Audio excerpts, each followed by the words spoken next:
Development విషయానికి వస్తే గత ప్రభుత్వం కంటే కూటమి ప్రభుత్వం మెరుగేనంటారా? 100%. మొన్న అమరావతి చూడటానికి వెళ్ళొచ్చాము మేము. ఎంత ఫాస్ట్గా వర్క్ జరుగుతుంది.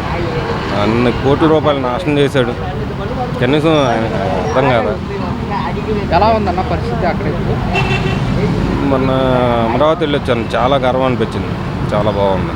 ఇంకొక 5 అనవసరంగా తప్పు చేసి 5 సంవత్సరాలు వెనకబడిపోయాం. లేకపోతే ఇప్పటి రెడీ అయిపోయేదే. చూసిన దగ్గర నుంచి నిద్రపట్ల ప్రాణం తరుక్కుపోయిందనమాట. ఎంత డబ్బు వేస్ట్, నీళ్ళన్నీ తోడి ఎంత వేస్టే కదా. అటు పోలవరం చూస్తే పోలవరం నాశనం అయిపోయాయి. మనకుంది 2 కదా, అమరావతి పోలవరం.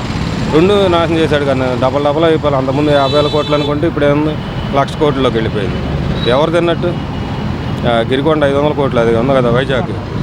రిషికొండ ఉంది, ఆ రిషికొండ 500 కోట్లు ఎవరు తిన్నట్టు? అట్లా పడేసి అది ఎవరు వాడుకోవాలి కూడా. అంత కాస్ట్లీ పీపుల్ ఎవరు లేడే. జగన్ తప్పితే ఆయనకే ప్యాలెస్లు కావాలి. ఆ ప్యాలెస్లు తీసుకుని డబ్బు అని ఇస్తే బాగుండు.